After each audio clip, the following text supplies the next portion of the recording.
Alors, un autre grand lot, c'est le lot des persécutions des disciples de Jésus-Christ. Le verset 9 dit, alors ils vous livreront pour être affligés et ils vous feront mourir. Et vous serez haïs de toutes les nations à cause de mon nom. C'est clair, on parle d'affliction, on parle de tribulation, on parle de persécution. La persécution des chrétiens a existé depuis la nuit des temps. Et cela continuera toujours d'exister. Mais cela est encore plus agressif aujourd'hui, alors que nous approchons de la fin. Vous savez, aujourd'hui, il y a chaque jour des milliers de gens qui meurent à cause de leur foi. Nous sommes là, c'est comme si rien ne se passe. Mais la persécution est encore plus forte que jamais. Alors, pourquoi on a tendance à croire que rien ne se passe? C'est justement à cause des formes, des différentes formes que la persécution prend aujourd'hui. Alors, la persécution peut être physique et sociale en quelque sorte. Donc, il s'agit notamment des souffrances, des sévices corporels, où on va emprisonner des gens, où on va les priver de quelque chose. On avait suivi un témoignage la dernière fois où quelqu'un, à cause de sa foi, est dans un pays musulman, il ne peut pas se marier, ou bien elle ne pouvait pas se marier. Ça, par exemple, c'est une persécution sociale à cause de sa foi. Il ne peut pas. Parce que tout le monde, d'abord, elle prie, c'est une dame, elle prie pour avoir un chrétien avec qui se marier. Et elle a accepté cela. Alors, et ces persécutions vont jusqu'à la mort. Aujourd'hui, malheureusement, on ne le dit pas. Et parfois, si je le terme, ça m'énerve lorsque, au milieu de tout ce qui se passe au Nigeria, on a des gens à Lagos et dans les grandes villes qui sont en train de crier de n'importe quoi, qui se disent pasteurs, alors que les gens souffrent, alors que des gens sont tués chaque jour à cause de leur foi au Nigeria et même dans nos pays aussi. Je ne vais pas en dire plus. La persécution peut être morale. Vous savez, c'est une forme frustre dont les gens ne se rendent pas compte. Donc, c'est qu'elle implique des obligations à se conformer à des pratiques immorales ou anti-chrétiennes, d'une certaine manière. Vous êtes dans un service, voilà, c'est comme cela que ça se passe. Si tu ne t'y allies pas, on va te renvoyer. Bon, on va dire, hein, bon, soyons professionnels, restons là où ce n'est quand même pas la fin du monde et tout. Vous voyez, aujourd'hui, on pousse le monde à accepter l'avortement, l'homosexualité et ainsi de suite. De la même façon qu'il y a environ un demi-siècle, on a poussé les gens à accepter le sexe libre et l'Église même a accepté cela aujourd'hui. On pousse par rapport à ces autres choses-là. Et des églises acceptent déjà. On va revenir sur ça tout à l'heure. La persécution spirituelle qui va se manifester par des spirituelles ou doctrinales, hein, bien sûr. Vous voyez aujourd'hui des pressions en vue de réadapter en quelque sorte la doctrine chrétienne pour qu'elle soit conforme à des attentes ou des agendas du monde. Vous voyez aussi, on les incite à un rejet massif de ce qui est authentique. Les choses qui étaient considérées comme vraies aujourd'hui, on va dire, ah non, on a découvert quelque chose, ça, ce n'est plus vrai. Donc, vous voyez, aujourd'hui, on a l'exemple du féminisme, des théories du genre, de l'inclusion sur les enseignements chrétiens. Et ce qui est plus grave, c'est sur la formation, les formations théologiques et encore plus grave encore, sur les traductions de la Bible. Et faites attention aujourd'hui aux Bibles que vous lisez, surtout lorsqu'on parle des Bibles dynamiques et tout là. Même des Bibles qui se disent aussi littérales et tout. Beaucoup de choses sont changées. Je ne vais pas en dire plus à cause des agendas du monde. À cause des agendas du monde. Ah oui, hein, je me rappelle, j'ai écouté un témoignage la dernière fois, en tout cas quelqu'un qui promouvait une nouvelle Bible en anglais. Et on a donné le témoignage d'une fille qui disait à sa mère que lorsqu'elle lit la Bible, elle sent que la Bible ne parle qu'à des hommes. Par exemple. et on utilise ça comme argument. Voilà, donc on va réadapter la Bible pour que hommes et femmes, tout le monde s'y retrouve. Voilà, plein de choses. Et c'est très subtil. Vous savez, les commentaires, les choses qui étaient considérées comme vraies hier, vous voyez l'ensemble des commentaires de la Bible aujourd'hui, tout le monde va dans un certain sens. Et lorsque tu dis que tu es pasteur ou théologien et tu veux aller dans un sens contraire, on va te flageller. Aujourd'hui, les gens, ils vont même jusqu'à considérer les gens comme Wesley, comme Charles Finney, même comme Moody, comme des faux. Parce que quoi? Leur enseignement, leur doctrine ne cadre pas avec ce qu'ils considèrent comme doctrine vraie, actuelle. C'est des choses très subtiles auxquelles nous devons vraiment faire du moins attention. Alors, cette persécution est nourrie par la haine pour les chrétiens. La haine pour les chrétiens. On pouvait lire dans Matthieu 10, verset 22, qui appuie encore plus cela. Jean 15 aussi, 18 à 21. Donc, le monde est les chrétiens. Je propose quand même qu'on lise Jean là, le texte de Jean là. Je ne sais pas si quelqu'un trouve cela avant moi, la personne peut lire Jean chapitre 15, 18 à 21. Jean 15, 18 à 21, j'ai trouvé. Si le monde vous hait, sachez qu'il m'a haï avant vous. Si vous étiez du monde, le monde aimerait ce qui serait sien. Mais parce que vous n'êtes pas du monde, mais que je vous ai choisi du monde, à cause de cela, le monde vous hait. Souvenez-vous de la parole que moi, je vous ai dite. L'esclave n'est pas plus grand que son maître.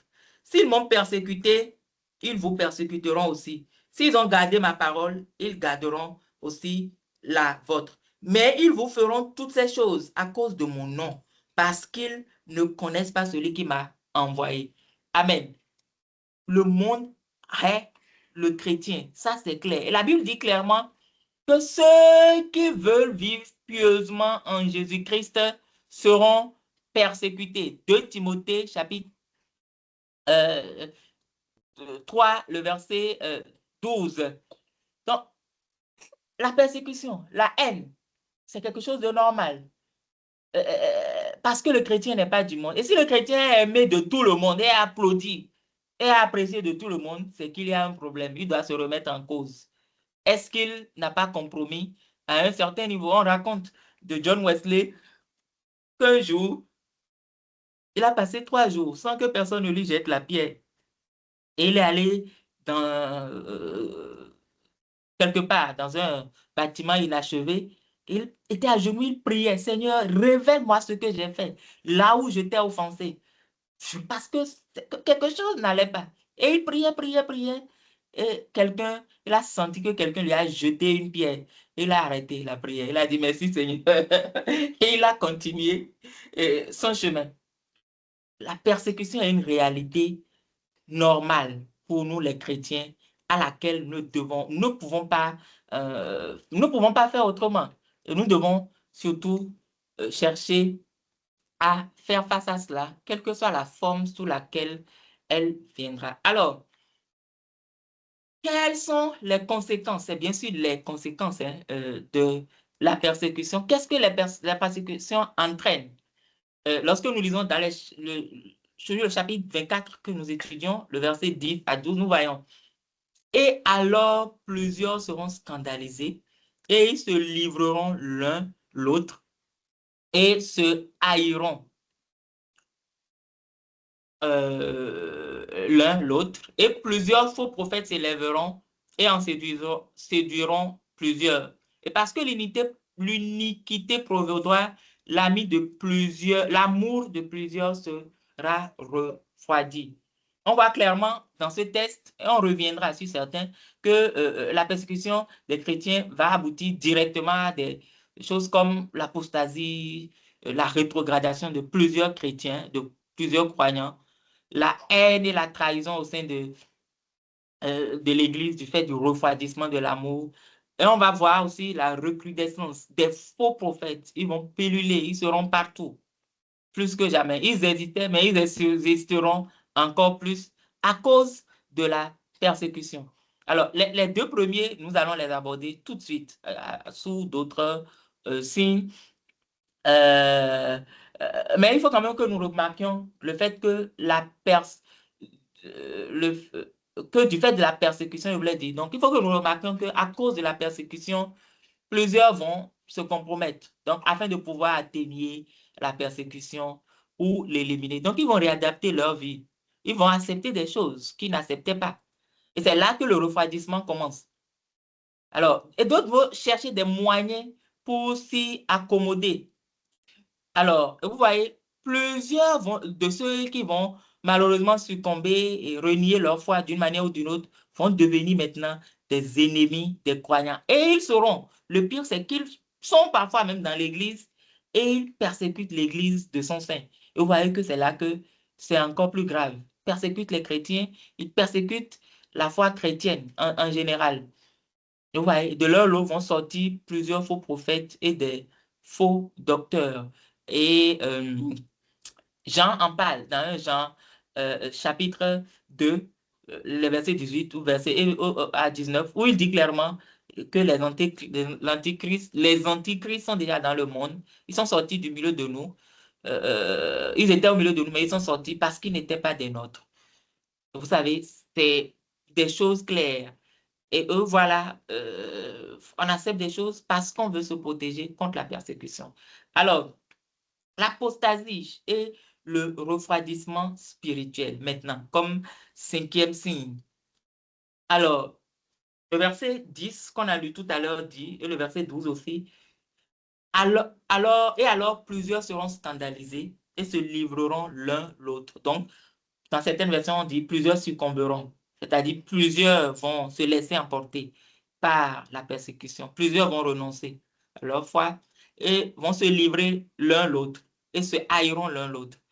Et parce que l'iniquité prévaudra, l'amour du plus grand nombre se refroidira. Donc, on verra clairement que plusieurs, à cause des persécutions et des faux prophètes, vont quitter le droit chemin. Et nous le remarquons aujourd'hui. Nous voyons aujourd'hui clairement que les œuvres de la chair prédominent dans l'Église. La jalousie, la calomnie, des gens qui se haïssent. Si vous entendez même les choses qui se passent dans l'Église, c'est vraiment dramatique et c'est difficile à dire et à accepter. Vous voyez, je disais tout à l'heure, le plus grave, c'est la persécution qui est faite par les apostats. Vous voyez aujourd'hui, les gens disent, Jean 16, verset 1 à 2 disent, ils vous excluront des synagogues. Et lorsqu'on parle des synagogues, c'est aujourd'hui, on peut dire c'est des églises. Parce que quoi, vous êtes dans la vérité. Et même l'heure vient que quiconque vous tuera pensera rendre service à Dieu. Et ils feront ces choses parce ils n'ont connu ni le Père ni moi. C'est Jésus qui parlait. La persécution des apostats, ceux qui étaient parmi nous, mais qui ne sont plus euh, parmi nous. Nous devons vraiment rester vigilants par rapport à ces choses-là. Alors, autre chose, c'est que nous devons savoir que ceux qui sont facilement des proies à la persécution, que ce soit à la persécution, que ce soit aux faux prophètes, c'est ceux qui sont plus sujets à succomber à ces choses-là. Ce sont ceux qui n'ont pas été réellement affermis dans leur foi. Et Jésus n'a pas manqué de relever cela. Dans Matthieu chapitre 13, le verset 20 à 21, lorsqu'il parlait de la parabole de comment on dit, semences et des terres, mais je ne sais pas comment on appelle ça. Mais vous comprenez, vous connaissez très bien. Il parlait d'une terre. Il disait, et celui qui a été semé sur les endroits rocailleux, c'est celui qui entend la parole et qui la reçoit aussitôt avec joie, mais il n'a pas de racine en lui, mais n'est que pour un temps. Et quand la tribulation ou la persécution survient, et à cause du moins la persécution à cause de la parole, il est aussitôt scandalisé. Il se laisse aussitôt emporter. Des gens qui ont entendu la parole, qui l'ont reçue, mais ils n'ont pas pris le temps de s'affermir dans la foi. C'est, oh, gloire à Dieu, voilà, surtout des gens qui s'engagent dans des services. Oh, c'est eux qui sont les plus actifs à l'église, mais ils n'ont pas de racines. Vous allez voir, dès que les choses vont commencer, les persécutions, dès que les problèmes vont commencer, rapidement, ils seront emportés. Donc, c'est un appel pour nous à travailler à notre affermissement dans notre foi, à nous attacher encore davantage à Jésus. Parce que plus nous sommes affermis, plus nous avons les moyens spirituels pour résister à l'ardeur de la persécution, à la séduction des faux prophètes. Donc, travaillons donc davantage à notre affermissement spirituel. Alors, numéro 6, on parle de l'accroissement de l'iniquité. L'iniquité sera accrue. Des versions disent, parce que l'iniquité sera accrue, l'amour du plus grand nombre se refroidira. L'amour de plusieurs sera refroidi. C'est le verset 12 qui dit cela spécifiquement. Alors, cela est lié étroitement, ceci est lié étroitement au précédent, mais j'ai voulu le ressortir, on a voulu le ressortir séparément parce que bien, c'est sûr que ce n'est pas lié seulement aux chrétiens, aux enfants de Dieu. Lorsqu'on parle des abominations, ce n'est pas seulement les enfants de Dieu. Et nous voyons aujourd'hui que les abominations ont atteint un niveau record dans le monde et continuent d'augmenter. Le siècle passé et ce siècle en ont eu leur lot de promotion de toutes ces choses-là avec des dégradations des valeurs bibliques, des valeurs chrétiennes qui étaient acceptées entre-temps. Alors, depuis longtemps, on a déjà dépassé le niveau de Sodome et Gomorrhe dans le monde actuel. Alors, malheureusement, l'Église est largement influencée par ces choses. Au lieu d'influencer le monde, c'est le monde qui influence maintenant les chrétiens.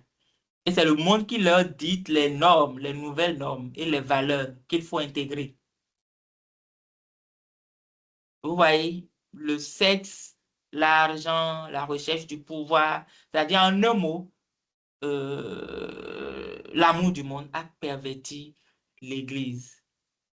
Et la conséquence de tout cela, c'est le refroidissement de l'amour de plusieurs. Bien sûr, si vous êtes influencé par le monde, vous allez perdre ce qui faisait votre force. Et lorsqu'on parle de l'amour, c'est pas seulement l'amour les uns pour les autres, mais c'est d'abord l'amour pour Dieu. La Bible nous dit, tu aimeras le Seigneur de toute ta force, quoi, de tout ton cœur, de toute ton âme et de toute ta force. Mais aujourd'hui, bon, Jésus a repris cela en ajoutant de toute ta pensée. Mais aujourd'hui, quel est le degré de notre amour pour le Seigneur? L'amour du Seigneur nous pousse à, à faire tout, à risquer tout pour Dieu. Mais aujourd'hui, là, nous sommes dans notre confort. Alors, aujourd'hui, plusieurs ont rejeté Christ et son esprit, mais sont toujours dans l'Église. Et cela fait qu'il n'y a pas d'amour. Les chrétiens deviennent de plus en plus suspicieux les uns envers les autres et méfiants. Il y a des rivalités partout parmi les frères. Les croyants sont devenus plus égocentriques que jamais et individualistes.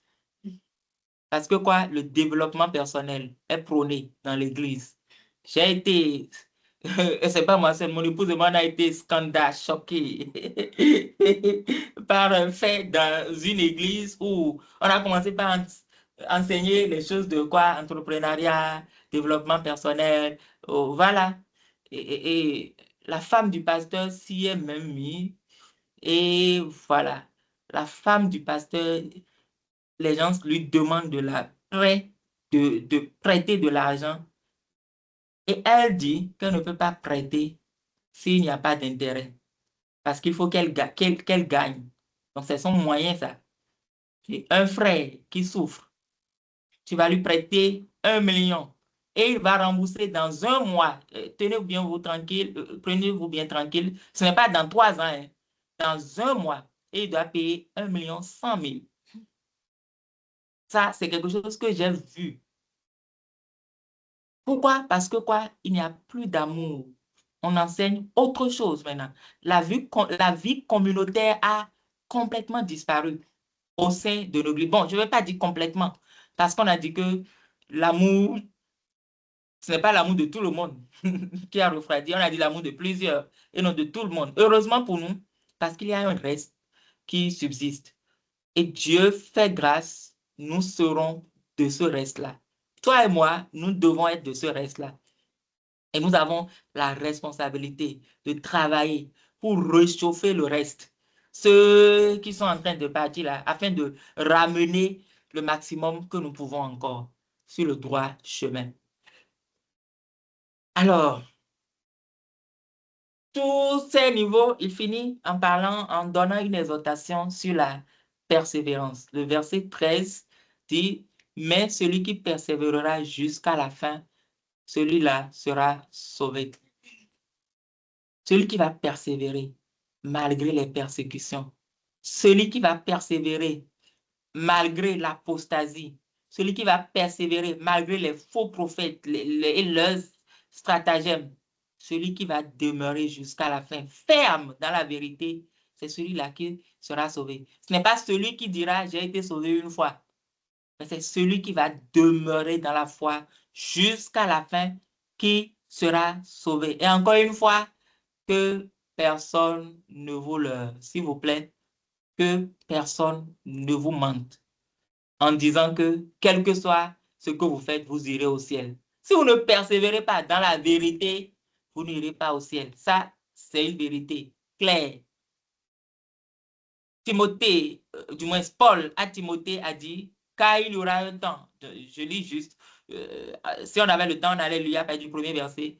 Le verset 3 dit, le verset 3 à 5 dit, car il y aura un temps où ils ne supporteront pas le saint enseignement, c'est-à-dire les gens, même les chrétiens ne supporteront plus le saint enseignement, mais ayant des oreilles qui les démangent, ils vont s'amasser, ils s'amasseront des docteurs selon leur propre convoitise et ils détourneront leurs oreilles de la vérité et se tourneront vers les fables.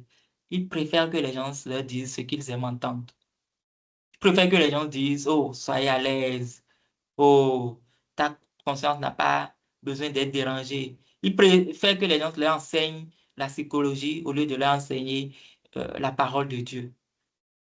Il dit, mais toi, mon frère, ma soeur, sois sobre en toutes choses. Endure les souffrances. Fais l'œuvre d'un évangéliste.